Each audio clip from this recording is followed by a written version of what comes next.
gosh, look at the crowd. Come this way. Those who spread goodness radiate happiness to everyone around them. Introducing LOLC Finance Credit Cards. Fuel the goodness in you. Welcome to LMDtv. I'm Ashwini Vethakan, and joining us this week on Talking Business is the CEO and Executive Director of United Motors, Chanaka Yatawara. Thank you for joining us on the show this evening, Chanaka. It's good to have you with us. Thank you, Ashwini. Thank you for having me on your show. It's good to be here. Chanaka, what is the scale and scope of motor industry operations in Sri Lanka? Okay, let me try to give you a kind of overview of the landscape of the automobile business. So Sri Lanka is a small country, as you know, but we have almost all the global brands represented here. So if you take European car companies, most of them are represented through their franchise holders here. Same for Japanese and Indian. So though we are a small country, we have a very competitive marketplace, right? But our industry is quite volatile. So if you take 15-16 was one of the most competitive years for the industry, competitive and one of the best years. So in 15-16, the brand new importers themselves, brand new vehicle importers themselves, did about 85,000 vehicles. So we imported 85,000 vehicles among us, and we sold that in the market. That was one of the best years. And this is not mentioning the used cars that come into the country through parallel importers. Yeah. But the market is volatile. So that was a great year. Everybody celebrated. But a year ago, before the import ban came into place, the market had come down to just 14,000 units. Just 14,000 vehicles were imported and sold. So that kind of shows you the volatility in our market.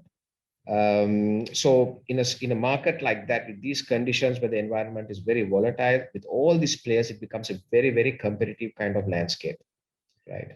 But there are a lot of opportunities in good years. We have, amazing kind of windfalls, but then the difficult years, like you see, a year ago, it becomes very, very tough to operate. And now there's an import ban, so it makes it harder for us.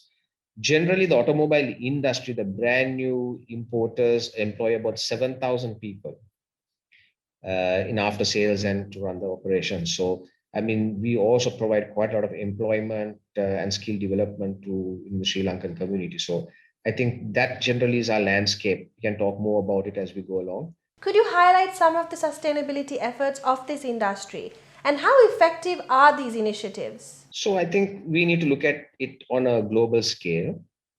If you take for example, if you take the Fortune 500 companies, the global Fortune 500 companies, you'll see many automobile companies on that list. And when companies are featured on lists like that, or are in a prominent kind of business space, they have to be in line with the thinking of the governments in the developed countries. So as a result, they develop policies in kind of in line with what these developed countries want to do. So generally, what you and I know as, the fossil fuel era will end very soon. So come 2025, I think most countries in Europe, in US, and even in China and other parts of the world will move to more kind of renewable energy powered vehicles, right? So they're getting into electric platforms, they're getting into hybrid platforms, and that's what we will see. And as Sri Lankans and being importers into Sri Lanka, we will have to fall in line.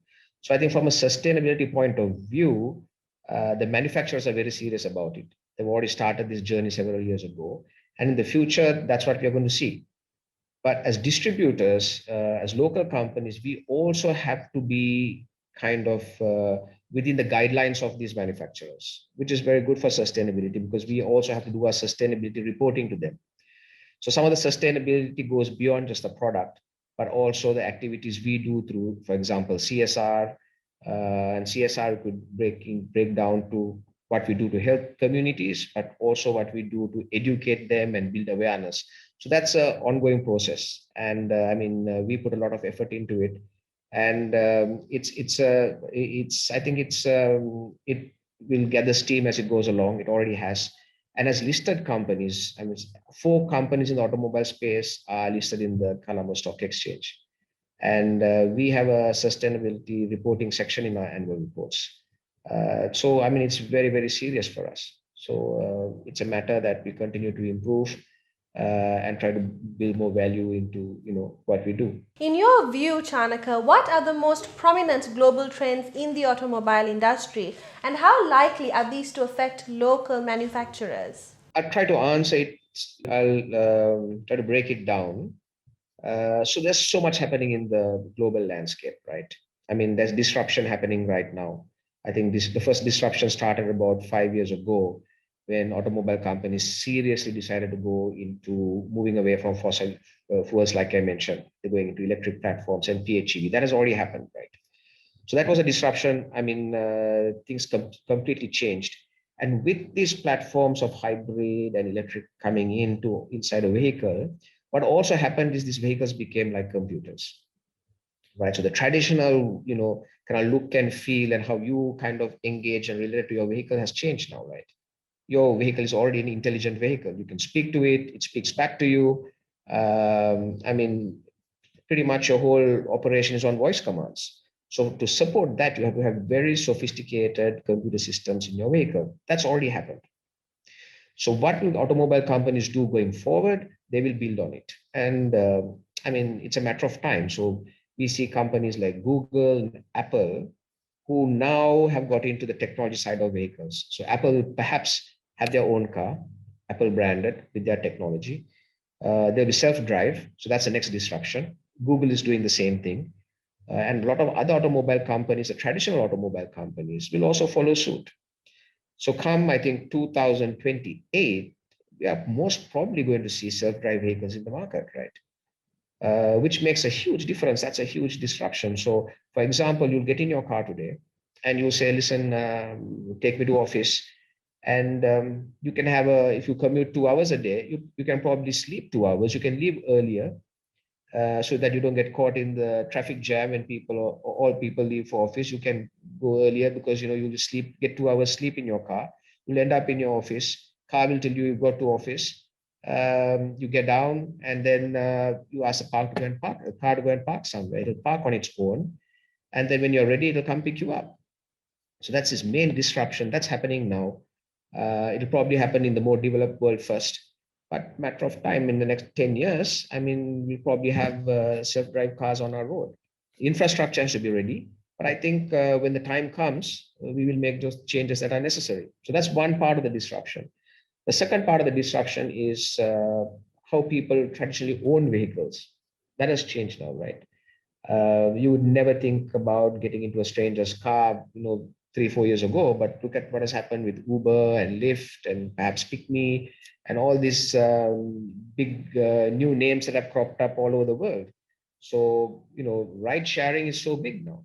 So I think that'll continue, that model will continue. You'll probably get into somebody else's car and you'll be driven, or you'll get into somebody else's car and a self-drive car and be taken somewhere else. So that has also happened already.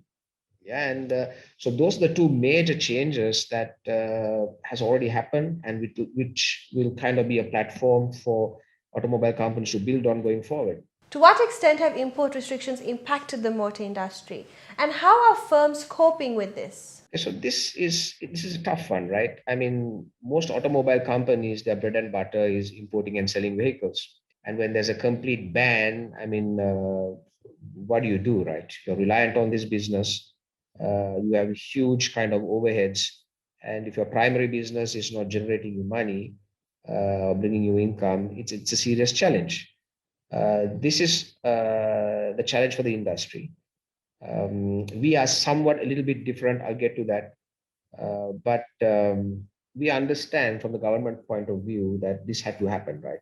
There had to be a temporary import ban in place. We understand that. I mean, we all see how the steps that they're taking to resolve the problem. But as of now, the import ban has been in place for 1 year. So companies that are completely, like I said, dependent on the importing of vehicles are struggling now. There's 7,000 direct employees, as I mentioned. I mean, how do you meet those needs? So that becomes a major challenge. So what we're hoping the government will do is be sensitive to that problem. And while they sort out the macro issue, also see if they can, even on a quota basis, start opening up so that, on some basis that you're able to import perhaps maybe in the next 6 months or so. We hope they lift the import ban, even in stages, but the import ban has to be lifted because it's affecting the industry severely. And I mean, the 7,000 employees I mentioned are direct employees, but there are hundreds of thousands of indirect employees. For example, insurance salespeople who sell auto insurance, leasing companies that have staff. I mean, leasing companies predominantly do leases for vehicles, right? So without having brand new vehicles flow in, I mean, all these people get affected. So that it's a serious issue. And I mean, if you see the overall kind of how importers are structured in Sri Lanka, like I said, there are the franchise holders, and then there are people who bring in used cars, right? If you drive to areas where there are used car importers who don't have an after sales service business, you see most of them are already closed down. How some of the franchise holders are surviving is that they have a reasonably decent after sales business for spare parts and service and repairs. But that's not going to pay all your bills, but that will give you a little bit of it. It'll buy you some time. But that's not going to last forever because you need to continuously have vehicles come in so that you can repair them and service them. And on that note, we'll be going in for a short break.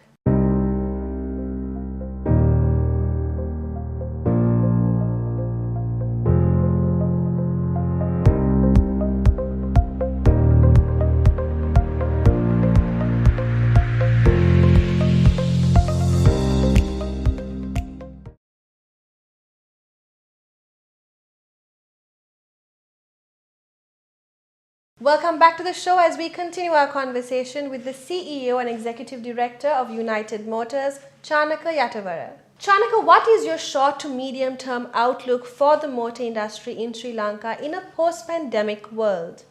Well, I think everything depends on government policy, right, where we are. So even if, I mean, everybody gets vaccinated and then the numbers are controlled, as long as the government restricts imports directly or indirectly through high taxes, it's going to stifle the industry. But if they are in a position to allow, more reasonable taxation and duties of vehicles, I think it's a very healthy industry to be in, right? I mean, we're a growing economy. There's a need for, personal transportation, be it individual ownership or be it ride-sharing ownership.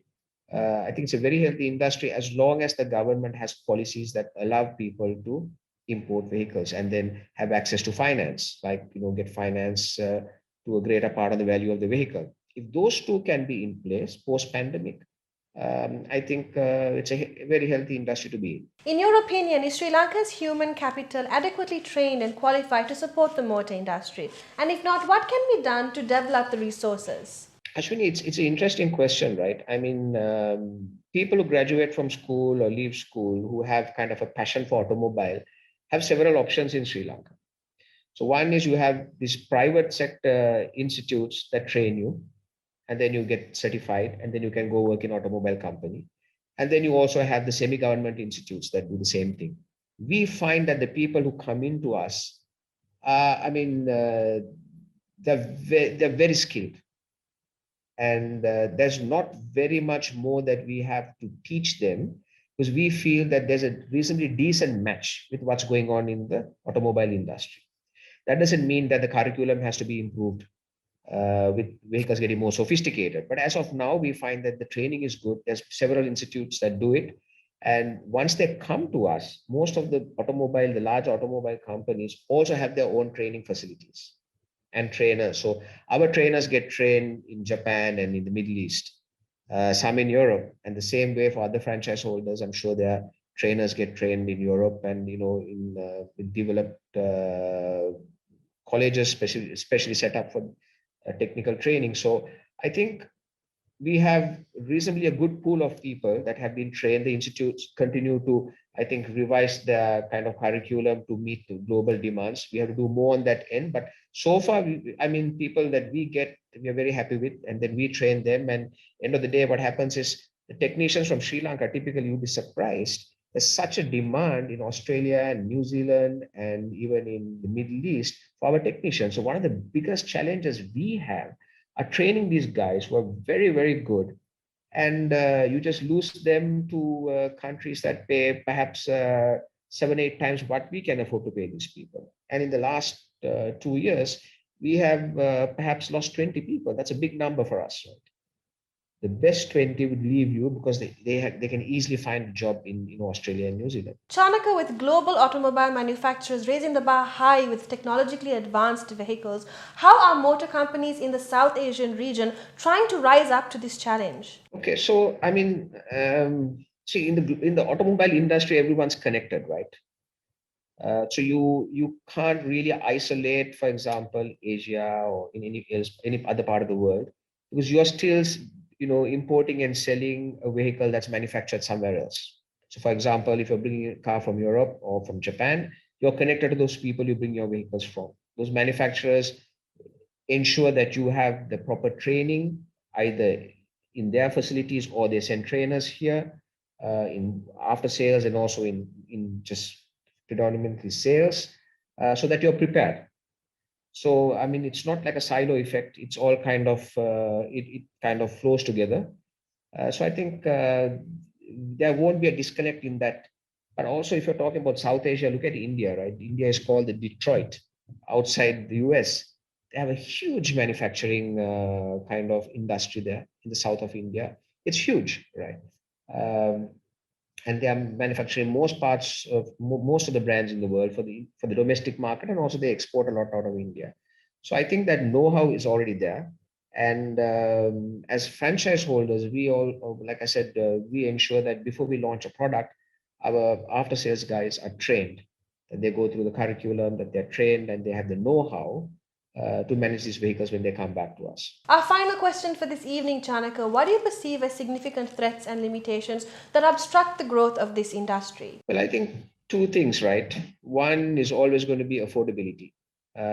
So, for example, take Malaysia. Malaysia, the population is just a bit larger than us. We are about 21 million. They're perhaps close to 24, 25 million. They sell 8 times, the country sells, manufactures or imports and sells 8 times what we do. So that's very related to affordability. Right? So with Sri Lanka's GDP per capita going up, hopefully, which will happen in line with what the central bank is forecasting, it should just get better. That's number one. So affordability has a direct relationship to the industry. The second thing is that policy, right?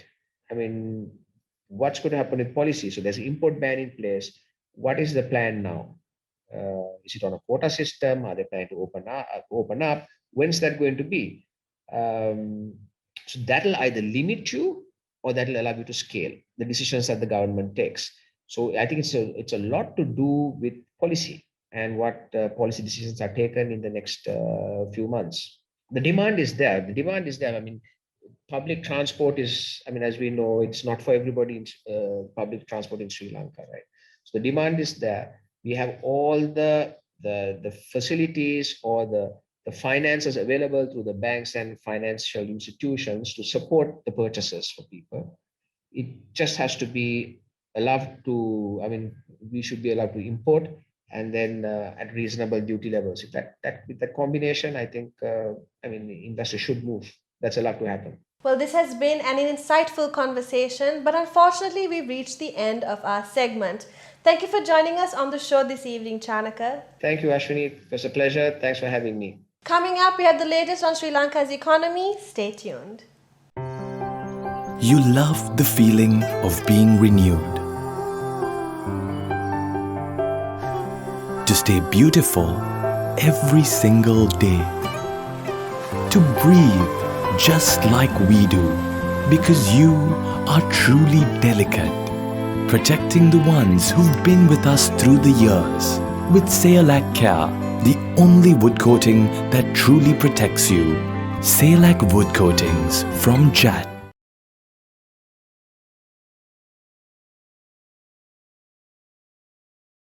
Welcome back to the show, and here's an update on the nation's economy.